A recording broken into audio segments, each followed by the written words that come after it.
think I've got the lapel mic. Can everyone hear me? Yeah. All right. Originally the talk was latency SLO is done right, but I've had a change of employment and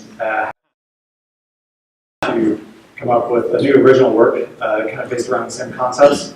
And tonight is practical service level objectives with error budgeting. So raise your hand if you're involved with running web services or kind of anything that has uptime.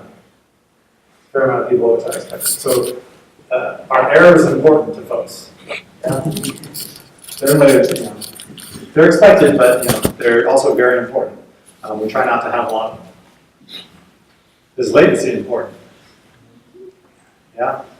I mean, if I don't get an error, but it takes 30 seconds to serve my request, we can kind of classify that as an error because my user is going to leave or be very, very unhappy and use things like bridge clicks.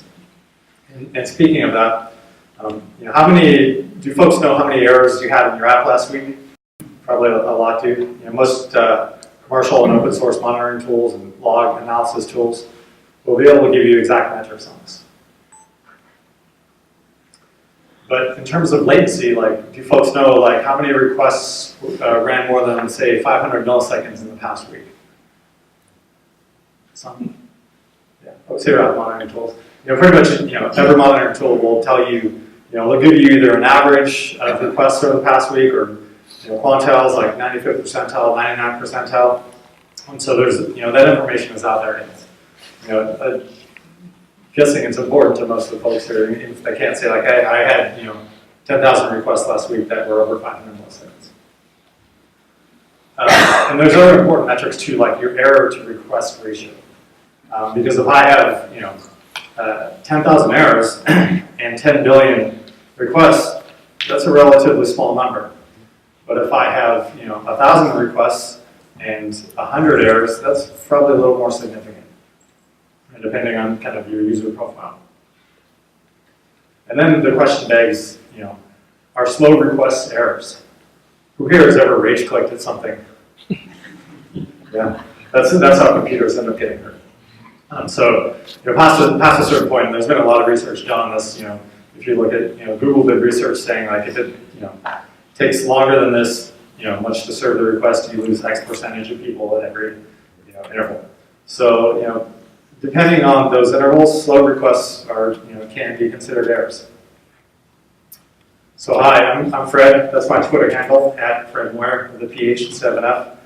I'm a monitoring nerd. I've been coding for about 20 years and breaking production setups occasionally to push out the wrong code. But that's why we have SREs. I like to write Go, Perl, C, Postgres, a little bit of Ruby, a little bit of Python. I like service level objectives, and I've been talking about them for about the past year. I don't like errors, and I am looking for SRE and infrastructure jobs right now. So folks who are hiring, come talk to me after this. So the talk agenda. We're going to go over what service level objectives are and error budgets, and then we're going to take a look at a couple ways that we can calculate error budgets with logs, and also do that with metrics. How many folks know what SLOs are, service level objectives? Excellent. I gave a similar talk at SRECon in Brooklyn maybe 2 months ago, and 80% of their audience raised their hand. I'm like, I'm in the right place, but it's also a tough crowd. If we lived in an ideal world where all our users were happy, we would have 0 errors. That's about as likely as finding a unicorn. I've been involved with large projects on large systems where we tried to get rid of all the entries in the error log, and it's a very Sisyphean task. You're constantly playing whack-a-mole with that, and you're never able to really 100% succeed. Because even if you can get all the errors that are in the existing system, new code is going to get pushed out, and you've got new errors. So it's kind of an impossible task, and that's why I have the horse head of the unicorn here. I don't want to do a Godfather reference, but if you try to get to 0 errors, you might wake up with one of these in your bed. So what's an error budget? if we take too much risk in deployments, and probably a lot of us have been there, we end up with too many errors. When we get too many errors, we have unhappy users. But kind of, there's a flip side to that. If we try to approach, pulling the chaos with, code freezes, now we have too little risk because we're not shipping any code and we're not making users happy. And when we implement something like a code freeze, it's an anti-that. Because, today's systems, distributed systems, web services are dynamic. You're going to see changing loads. You're going to have to apply security updates, even though that's not a code, shipping code. And you're going to run into situations where it's worse to leave the system alone than it is to ship like a reliability fix. That's just the fact. And so we can apply some, high school level or junior high, I don't know where they're teaching this these days, algebra here. We can say, hey, if I treat these as a series of equations, I can look at these and I can kind of cancel out, the top two and the bottom two, like this. And what do I have now? I have too much risk equals unhappy users, too little risk equals unhappy users. So we want to take the right amount of risk. And that's where the error budget comes in. It's okay to have errors, but, just like, the pizza out there, we don't want to have too much pizza or too many donuts out there, because then we're going to be unhappy with it. So we kind of, we want to establish an error budget, which is a number of errors that represents a risk that we're comfortable with for our systems. Because that's a happy medium where we can, go home and sleep at night, but also come back and ship code during the day and keep the business running. So way that some of the current literature describes an error budget is it's 100% minus your service level objective. Now, what's your service level objective? There's several different definitions, and I'll have details about where they are in these books in the appendix. But there's three kind of primary books out there that have both differing definitions and kind of opinions on them. They seem to converge for the most part, but have folks here read any of these books? A fair amount, yeah. So I'll have some chapters in the appendix about this. But there's an excellent video by Liz Fong-Jones and Seth Bargo. Both, Liz Wood just left Google. Seth is still there, where they talk about SLIs, SLOs, SLAs online. And so the definitions are, we can have a service level objective where I say like, hey, my 95th percentile over 5 minutes needs to be less than 300 milliseconds. And that's something that almost every single monitoring system out there can do to some degree or another. There are some limitations, depending on the particular system. Like some of them, you can only get that for a single node, because there's a whole separate discussion I could go into about why you can't average percentiles. Do folks know that? Well, good, excellent. Yeah, I've been preaching that for a while. I'm glad that folks are getting it. So anyway, that's our service level objective. We want to look at 5-minute windows, and we want our 95th percentile to be under 300 milliseconds. If any folks, have, and folks probably have here, I used to host at Layer 42, and they would say, hey, we're gonna give you 1 megabit over a month with your 95th percentile, under 1 megabit. And I was like, what does that mean? And so I had to go and actually learn what that meant. And so that means, if you plot out, the distribution of, bandwidth usage, 95% of your usage limits are below a certain level. So, from an SLI, that can inform that can drive an SLO. And an SLO is basically saying like, hey, I want my 95th percentile service level indicator for a month to succeed 99.9% of the time. And what does that mean? That means I can take, in the case of this particular one, a month time span, chop it up into 1,000 pieces, and for only one of those pieces, is my SLI going to fail? That sounds a little bit scary, one out of 1,000. But this is kind of where you have to look at your existing system's performance and decide, which of these variables do I want to change to fit my expected systems or desired behavior. And then, we have, everyone knows what an SLA is. That's essentially the same thing as an SLO, but it's a less stringent measure. And if it's a legal contract, so if you break it, you have to either refund money to the customer or give them a cake or something like that, whatever's in the contract. So, are there any folks here who have SLAs but not SLOs? Okay. Well, you do have an SLO, and your SLO is your SLA. And don't tell your legal team because they'll freak out. But this is SLOs are good in that they're separate from SLAs and that they insulate the operations side of the business. They give you a conservative target to aim for, and then you've got a certain amount of headroom until you hit kind of your contractual obligation. So it's essentially, it gives you a buffer zone, which is why they're important. So how does this tie into an error budget? Well, let's say my SLI is 95th percentile of requests over 5 minutes should be less than 300 milliseconds. And then I set my SLO to say like, hey, I want this to succeed for a month at 99.9% of the time. And let's say over the course of a month, I've got 1 million requests. So how many errors am I allowed? Well, if I go back to my equation here, my error budget is 100% minus my SLO. I say, 1, which is 100%, minus, 99.9, which is 0.999, times 1 million. That gives me 1,000 requests. So 1,000 requests can exceed 300 milliseconds over a month. That's my error budget.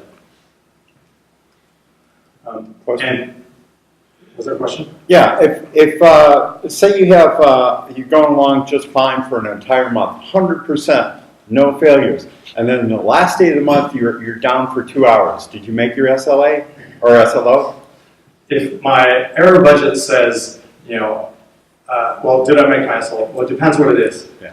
If I didn't meet my SLI for that 99.9% of the time, then I did not. If I had 1,001 errors in that period, I exceeded my error budget. But in stuff like this, you can have multiple error budgets. I can say like I only get 1,000 errors for the month, but also I want another error budget and say I only get 10 errors per second for 5 minutes. So I can not only apply absolute amounts, but I can apply the first derivative of that, which are rates. And so this is where you can create a bunch of these depending on like what your business objectives are. And there's no right or wrong answer. It's you're going to have to look at your business and say like look at your failures, see. Oops, oh, there's a button on the bottom. You're going to have to look at your failures and see like what metrics in these failures represented are things that I can apply rules to, and then set those accordingly. So you could have dozens of different types of error budgets, which describe the limits of proper performance. And all of this is about embracing risk, which is in the SRE book, I think it's chapter 3. So we're not trying to be perfect because as we've all seen, if you try to do that, you're still not going to get there. Bit rot and anomalous events and everything are going to creep in, and if you take if you try to eliminate all risk, it's going to come back and bite you. So we took a look at service level objectives and error budgets. Now we're going to kind of see how we can calculate those using logs. So there's a couple of points here. As I've talked about before, our slow request errors. So latency is a big factor there. because slow requests are errors. So first we're going to look at how we can calculate, how we can look at the latency component of this. So say if I have, my error budget of 1,000 errors per month, which is 1,000 requests a day over 300 milliseconds. I can take a look at my Apache logs or my event logs or whatever, and most of those make it very easy to dump out, how long the request took. In the case of, this is a sample, either Apache or Nginx log entry, and %d will dump out the request duration in milliseconds. And so I can take all those log lines and I can, add them up and I can say, hey, if my duration was over 300 milliseconds, increment my error budget. And if I go over, my limit of say 1,000, then I blow my SLO. And there's a couple different approaches you can take here. There's different logging tools, and I'll look at that in a minute.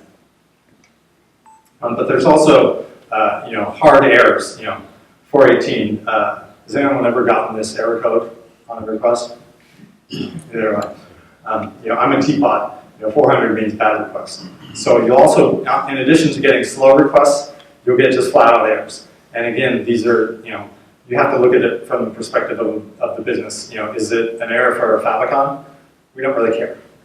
Is it an error for that, just a whole page that the user's going to see? That's important. And so we can kind of do the same thing here.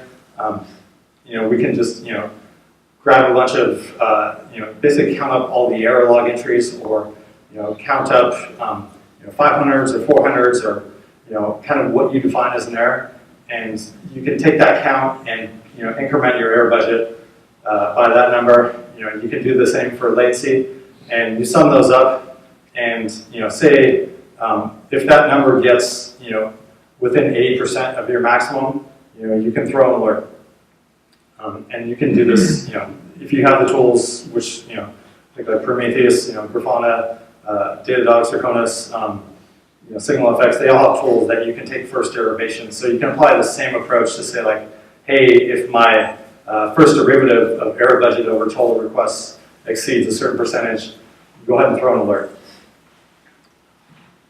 And there's a number of tools you can do this with. You can do this with Splunk. I've done it with Splunk. Elk. Google has the open source MTail utility, which basically watches logs and allows you to calculate quantiles off of that, and push that as an API call. There's various hooks in there. Honeycomb.io is an interesting new product that allows you to do this. It's got a cumulative sum function that is required to basically do an ongoing count of both errors and slow requests. And then Circonus has a logwatch utility which allows you to do the same thing. It has a unique capability in that you can store the data as distributions, and I'll get into that a little bit later. So we took a look at how we can do that with logs. It's pretty simple stuff. There are some gotchas with logs, as folks know. They're large and they can be a bit cumbersome to work with. So if you take a look, I think some of the approaches that scale a little bit better here are like MTail or Logwatch, because that extracts structured metrics from those logs and pipes those out. So let's see how we can do it with operational metrics. Funny sign, there's been no errors or 0 days since an accident. But anyway, if you instrument your application, with something like statsd, you can say, hey, if I get into if this, then return this, else, throw an exception. You can use like statsd to increment a counter for errors.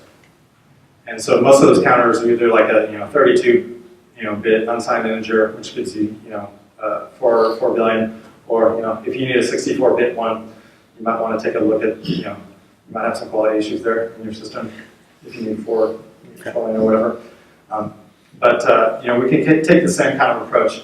My error budget is 1,000 requests per day over 300 milliseconds, and I can just make a statsd counter call to say increment my error budget by 1. And you can have this running on multiple nodes, multiple servers, and they'll all increment those counters. And you can add them up in your monitoring system, Zabbix or whatever you're using, and the same type of approach. If it's greater than some threshold you're comfortable with, say 80%, throw an alert. And so this is this does require instrumenting some code, but it scales quite a bit further than the logs, and that each counter metric is small. It's 4 bytes in the case of unit 32. But the problem with this approach really is that your SLI is a fixed threshold. You have to decide up front, like, what's a slow request? Is it 500 milliseconds? Is it 1 second? And doing that iteratively is kind of a guessing game. Additionally, you can't look at the historical data you capture and say, like, what would it look like if instead of 300 milliseconds I used a second? Because you're working with thresholds here, either in your log or with metrics. And it can be difficult to kind of compare, like, how what would it look like with different SLI behavior. So there's a solution which I've worked with the past couple of years where you can do this with histograms. A histogram, folks are familiar with that? Yeah, basically a distribution. It's a bar graph. I've got number of samples on the y-axis, and I've got in this case disk I/O latency in microseconds on the x-axis. This image is from Brendan Gregg's website. He's a fairly well-known performance engineer at Netflix, and he was able to generate this, I think, with the I/O Snoop tool, which uses dtrace to basically grab disk I/O latency out of the kernel, or actually, it might be he was using eBPF, extended Berkeley packet filter. That's becoming very popular. You can basically do very low impact measurements directly from the kernel. So anyway, I've got a latency distribution here of requests, and I can use this to calculate my error budgets. This has some advantages over the other approaches. So there's a number of different types of histograms. Linear, cumulative, log linear, approximate. This one is a linear histogram. The bins are evenly divided. Something like log linear would, every factor of 10, it would decrease, or no, it would increase the size of the bins by 10. And, depending on your approach, you can get, a very high statistical accuracy, with just a fixed number of bins. If folks have used Prometheus here, yeah. So Prometheus allows you to specify kind of a pseudo histogram, I call it, because you could say, hey, I want these quantiles to be less than or equal to this amount. If I applied, if I were to visualize, a Prometheus histogram on here, I might only have like, 9 or 10 bins. So that suffers from some issues with granularity. And the stuff I've worked with in the past has been they're called high dynamic range, which means I could have bins from like 0.001 all the way up to like 1 million.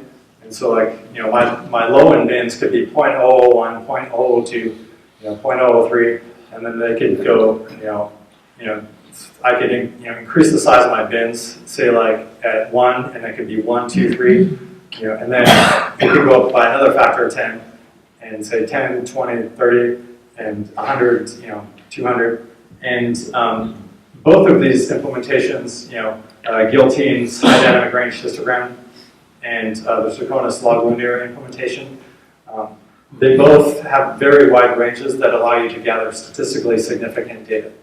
And they kind of give you a preset number of bins.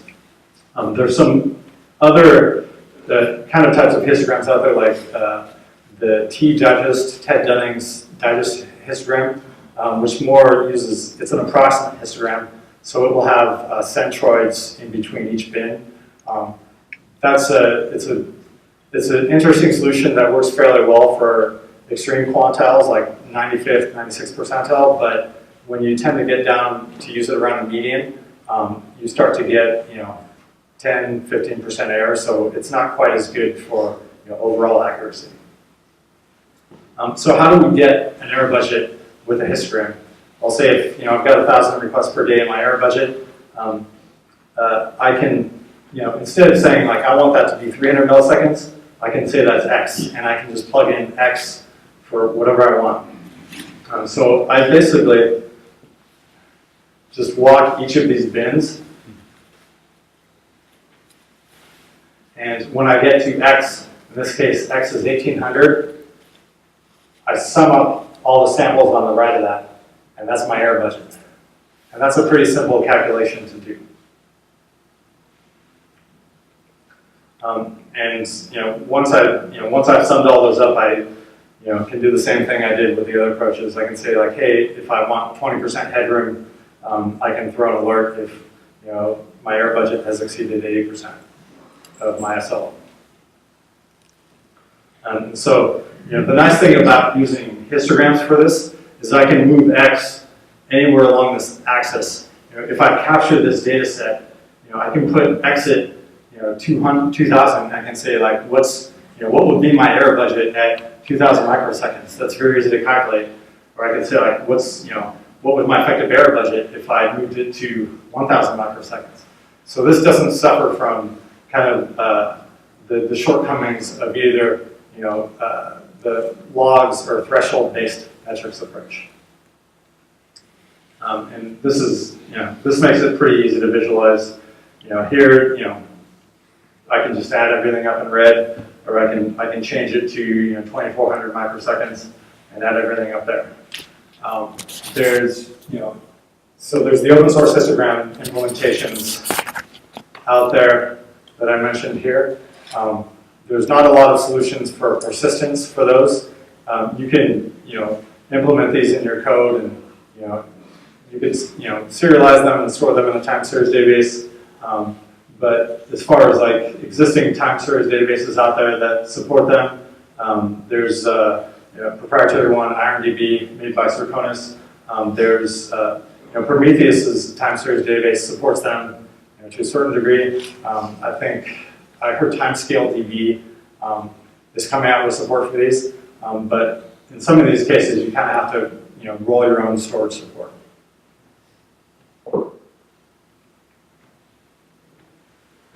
So the benefits of using histograms for this, you can kind of dynamically evaluate different SLI thresholds. You can look at historical data, and you can look at error budgets for different SLIs. And that gets us through it. Questions? Usually change management would want to know the errors or the risk before you go to prod. Are you suggesting you go to prod for a little while and then add up the errors? Or? You could do that. I mean, you could do something like a canary deployment. Kubernetes lets you, say, especially with something like the Istio service mesh, I can say, hey, send 10% of my traffic to this new deployment. And you could, if you've got an even distribution, you can assume like, hey, I can take the number of errors I have there and I can multiply it by 10 if I'm sending 10% of my traffic there. So I heard an interesting statement a few days ago that what statistics reveals is interesting, but what it conceals is important. Yes. Yes. Do you have any interesting stories about how people misunderstand statistics? Interesting stories about how people misunderstand statistics. Probably the biggest one is aggregating percentiles. And when I say that, I'm say if I have web server A and web server B, and my 95th percentile for web server A is 300 milliseconds, and my 95th percentile for web server B is 100 milliseconds. Pretty much every monitoring tool out there will let you take both of these and average them together. And it won't tell you, hey, that math doesn't make any sense. And I've given talks about this. because you could have a different number of requests going to web server A and web server B. You could have, one of them completely broken. And I think that's one of the biggest kind of fallacies in monitoring and observability I've seen is, aggregation of quantiles. Quantiles are outputs. Histograms are inputs, or distributions are inputs, log files are inputs, metrics are inputs, quantiles are outputs. You have to use caution when, when working with those. I mean, because, you'll hear cases of like, well, everything's working perfectly, I have the same load distribution on each web server, so, I can go ahead and, average those and get a meaningful metric. And you can, but the problem is once you do that, if you're using that to kind of quantify the behavior of systems, you won't know it when, load distributions change between the two, because the math you're using will conceal it. So there you go. Another question? Yeah, so there might be 100 other things besides errors that impact your risk. Why are we focusing on errors? Is it because they're easy to measure? They're easy to measure, they're easy to reason about.